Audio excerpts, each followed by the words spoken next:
mistake is guaranteed by the end of the season. And I know you think that I ain't see it. And I know you got to call them. What is going on, you guys? Welcome back to the channel. Today, we are starting our day off here in the storage.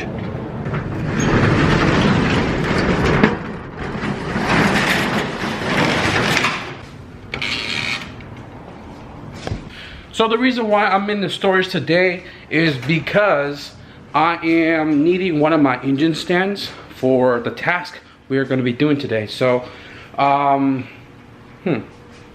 somebody organized all this.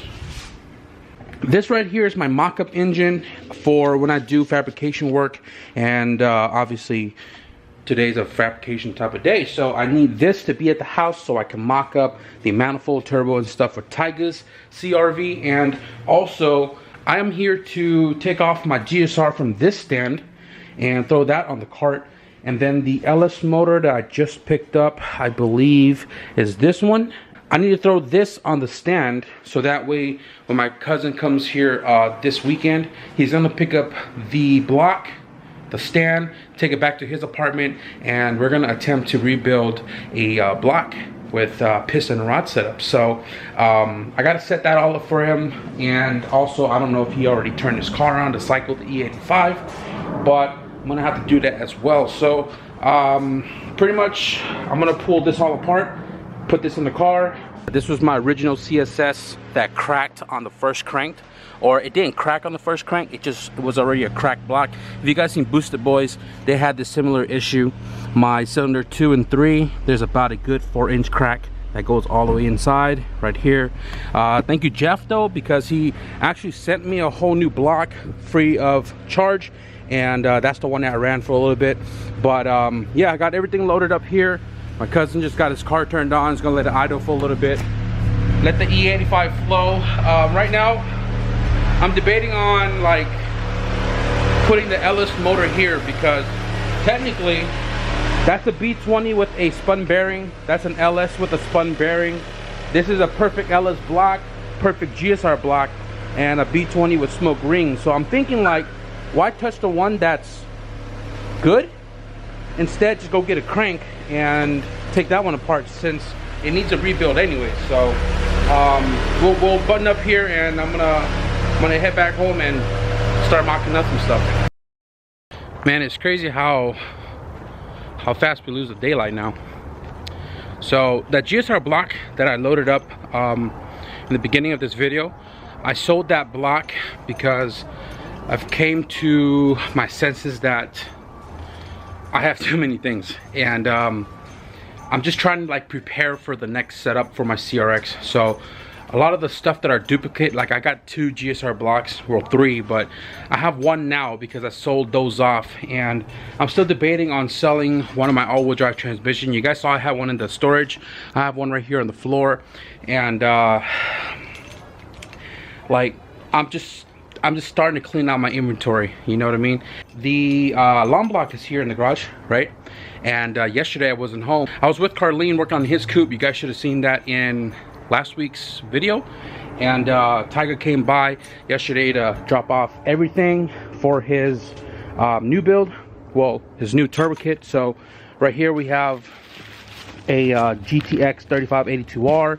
This right here is all of the like flex pipe, gasket, flanges, and the bottom box right here has all of the tubing for the dump tube and the downpipe and stuff like that.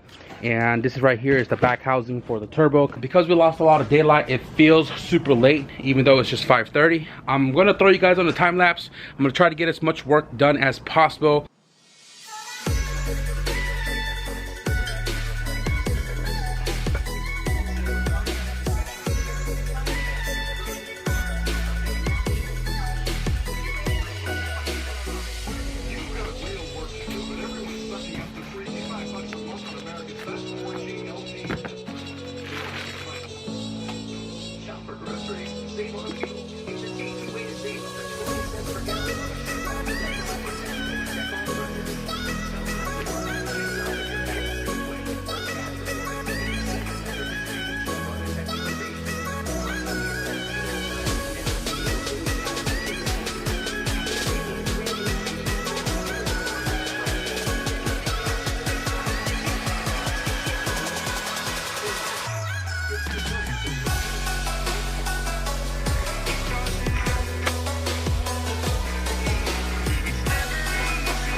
Alright guys, so the initial first clip of this video was, it was 4 days ago, and I've just been doing a lot of things in between these last 4 days, but finally got around to welding the downpipe and the dump tube right there.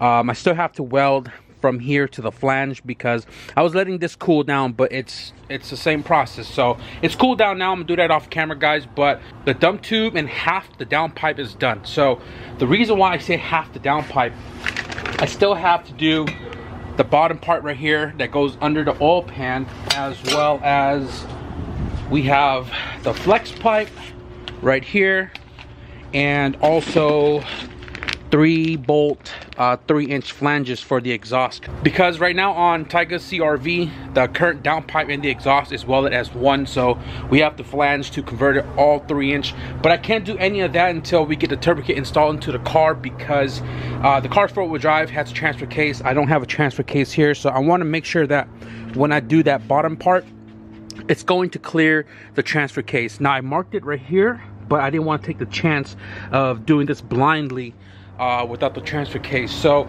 We'll continue with the downpipe, flex pipe, flanges when we put this into his car, probably another weekend or this upcoming Thanksgiving weekend. As far as this video goes, the fabrication, you guys see it is near done. Had him send me some pictures to make sure that I had space for the slave and also his half core radiator, make sure that this wasn't going to be in the way, and I think it'll work out perfectly fine. So that's that. Aside from welding the flange to the downpipe, there's not much more going on the rest of my night. I think I'm going to start tearing the CRX apart on Monday. I took it out today. You guys should be seeing in Wednesday's video. I took the car out, it overheated, it was all kind of crazy madness, and tomorrow's Monday, today's Sunday, and I'm gonna take apart the whole setup and kind of already have a game plan what I'm gonna be doing with this motor. So you guys stay posted for that. Subscribe and see what I end up doing with the B series. Let me know what you guys think of this video. Straight to work action, get things done, and leave a comment down below. Be sure to give this video a thumbs up.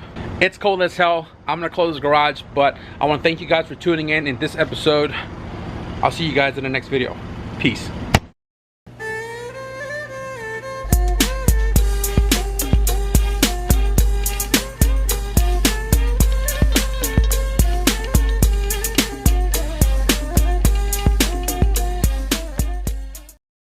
My head is kind of too big for this beanie, but I love driving slow.